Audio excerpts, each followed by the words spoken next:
Welcome into ESPN FC. We're going to talk a little bit about Paul Pogba's return.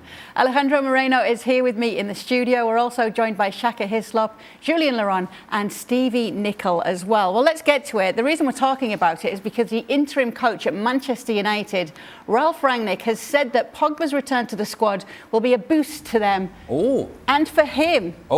Even if it's to impress elsewhere for a new contract. So interesting words from Ralf Rangnick going into this one. Stevie, I'll start with you. What does Pogba bring to Manchester United's attack? Well, at his best, he brings goals, he brings creativity, and obviously for the opposition it means that you're going to need at least one and maybe two men to keep your eye on him. So Pogba at his best, absolutely, is fantastic for United. Unfortunately, it's a long time since we've seen Paul Pogba at his best. What would you say to that, Jules? I think that's right, yeah. The biggest problem that he's had since joining the club in 2016 is consistency, of course. We saw how he started the season so well. Remember the game against Leeds, all those assists in the first 3 games. And then injuries, I think, has hindered him this season, especially the last one in November with France. That looked really like nothing, taking a shot at training, and then that took him out for 2.5 months. So consistency, of course, has been a problem. But I agree with Stevie, at his best, he brings something completely different to what McTominay or Fred, Matic or whoever else in midfield have for United right now. So with that in mind, Shaka, would you bring him in and play him? It all depends on what Rangnick has in store. And listen, and why I'm so uncertain is because of the uncertainty of Rangnick's own tactics. He's gone from, well, he's changed from that ridiculous 4-2-2-2 system that I don't think suited United at all. Now playing that 4-2-3-1, which you've seen the best of Bruno Fernandes. Do you take away the added protection of Fred and McTominay sitting in front of the back four from more adventurous Paul Pogba? I just don't know if you trust that back four enough. But to that point, I think he's got this team playing well enough. I don't think it needs a shake-up right now. Not just yet. Not after a good result and performance against Brentford. Ali, there's an article about this and Rangnick's comments on our website. And which of these clubs would need him most? Because these are the clubs that are rumoured for him to be going to. And they are big clubs as well. So listed: PSG, Juve, Real Madrid and Barcelona. Who do you think could most benefit from Paul Pogba? Well, let's go at this backwards. Let's start with teams that I don't think should go in this direction. Barcelona have this sort of youth revolution going on right now, so you do not want to go in the direction of bringing a guy who has issues, and so Paul Pogba would not be the answer.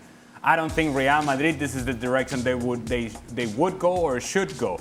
PSG, I do not think that you need to add to this circus any more than you already have, so that shouldn't be the place either.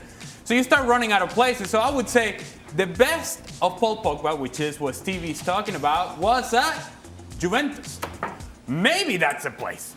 But we're running out of places at the top tier level for Paul Pogba. And it's not because of lack of talent or lack of skill or ability. It's because I think at this point we're running out of excuses for Paul Pogba. And the perception of Paul Pogba, the last time that we saw him playing for Manchester United in Premier League, was getting himself thrown out while his team was getting destroyed against Liverpool.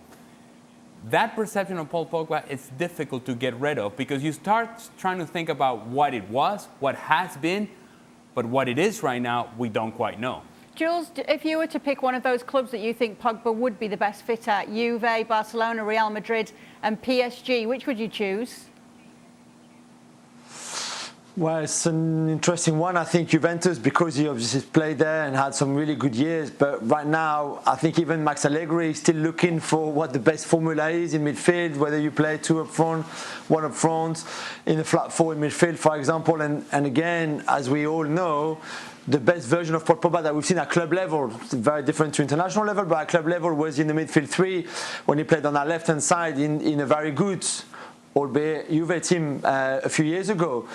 But I think Juventus offered him a lot of good things, but I'm not sure if financially they can pay the wage package, the commission, Mino Raiola, and all of that. I think PSG can, and for a Paris-born and bred kid like him, I think going back to his hometown has a lot of appeal to it.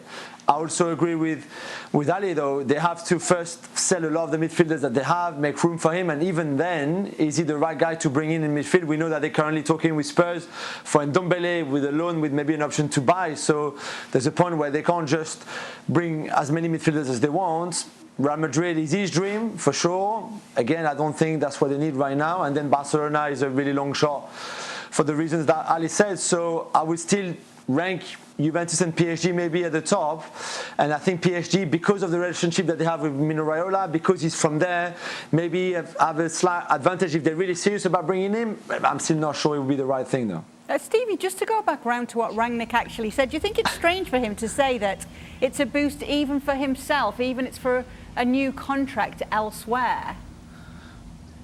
Yeah. Well, the first thing I'd like to say, if ever a profile was to fit one club, it's Paul Pogba and PSG. Absolutely. On the case of Rangnick, if ever somebody showed their inexperience in dealing with the press, it's a statement like that. I mean, come on, he could have said 1,000 things but that. All he's got to say is, look, we still want to keep Paul Pogba, and if we can help Paul Pogba get back to his best and get Man United winning and blah blah blah and the whole shebang and get the train running, that's what he should be saying. Not, well, I guess at the end of the day, it's good for us, but it's good for him as well if he gets a few games. I mean, what is that? That's just to me, that's lack of experience in the media from Rangnick. What do you say, Shaka? Naive from Rangnick? I think he's just throwing his hands up and accepting that Paul Pogba is moving on, and whether inadvertently or otherwise, just saying we're not even going to try to sign him. We've made our efforts. It's failed. So let's just move on. He's a warm body that I can call on between now and the end of the season, and that'll be it. Well, let's see if Paul Pogba's return to the squad does inspire the team, and of course, Paul Pogba himself.